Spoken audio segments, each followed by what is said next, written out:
a person was crucified, normally speaking, they didn't get a burial. That was part of the deal. Your body rotted or was eaten by birds on the cross. You know, this is the normal deal. But because of certain sensibilities of the Jews, it seems like they've struck a deal with the Romans, so they were able to take the crucified bodies down before sunset so that they didn't curse the land. According to their law, that's what would happen. Nevertheless, a crucified criminal, in a sense, their body belonged to Rome. So Joseph of Arimathea, according to Mark, went into Pilate and negotiated for the body. Joseph was a secret disciple. From John's Gospel, we know that he was helped by Nicodemus, who was also a secret disciple. And these two men, fairly well off, part of the Jewish Sanhedrin, they would have been there when sentence of death was passed by the Jewish Sanhedrin on Jesus, but they would have voted against it.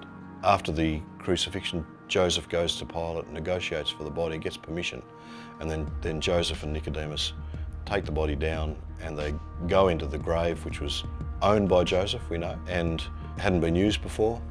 And they go into the grave, which is where they would have prepared the body and then buried Jesus in that grave, in Joseph's grave. Some of the women who had followed Jesus from Galilee were watching, and they saw this burial happening. There's no reason to even imagine that they knew Joseph and Nicodemus, because both those men were secret disciples. As far as they saw, two Jewish men took the body down off the cross and buried it in that grave. That's all they needed to know. They knew where the body was, and they went home knowing that it's usually their responsibility to prepare the body for burial by wrapping it with perfumes to keep the stench down. But the women knew that it was their job now to come back and finish the burial process off.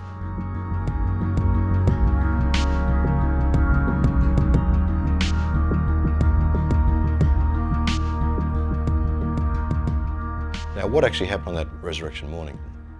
It's good that we've got 4 Gospels, because we can piece the account together. 3 women went to the tomb that morning. There was Mary Magdalene, Jesus' friend. There was Mary, the wife of Cleopas, and we know that this was Jesus' auntie. And the third woman was Salome, who was the mother of James and John, the wife of Zebedee. They go to the tomb first thing in the morning. Now, when they get there, they see that the stone's already rolled away. Now, at that point, Mary Magdalene decides to go back and tell the disciples what's happened. The other 2 women, Auntie Mary and Salome, enter the tomb and they see an angel, a young man, Mark says, sitting there, who tells them, "What are you doing here? Jesus is risen." And he also says, "Go and tell the disciples that you'll see Jesus in Galilee." So they have an appearance of an angel and they realise that the body's gone. Mark tells us this scared the life out of them, and they run away from the tomb and they don't say anything to anyone. Now, that implies there was someone to say something to if they wanted to, but they didn't. Who are these people? Well, this is Sunday, the first day of the week. They've gone back into the city where everybody's setting up their market stalls for the day. All these sort of passerbys, the women would have walked past, traumatised, shocked. They didn't say anything to anybody. They're just trying to work out what had gone on. What do they do next? Well, we know the angel told them to go back and report to the disciples, so that's where they're going. And from Luke's account, they eventually get back there and they tell the story. Now, Mary Magdalene, of course, has already got back there, and she's already told Peter that the stone had rolled away. Now Peter hears these 2 older women reporting what they'd seen as well. We read in Luke's account that the disciples felt like what they were saying was nonsense. But the next thing that Luke tells us is that Peter gets up and goes to check it out for himself. And we see the same story in John's Gospel. And John also tells us that he got up and went with Peter as well.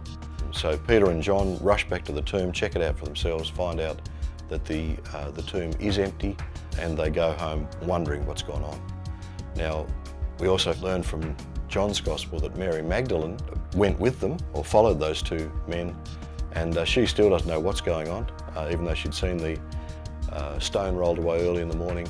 Now she doesn't know. She's left there, she's crying outside the grave, and Jesus comes along and appears to her.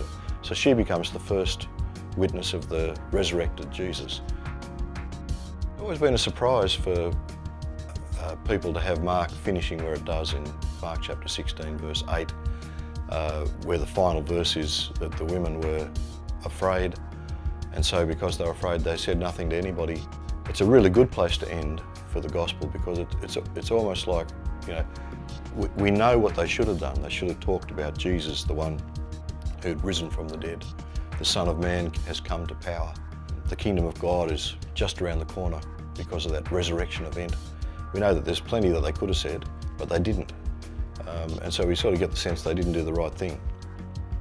However, we're very sympathetic for them, because we understand what it is not to speak when we should be speaking. We understand what it is to be silent when we should be speaking about these great things. So we're sympathetic towards them.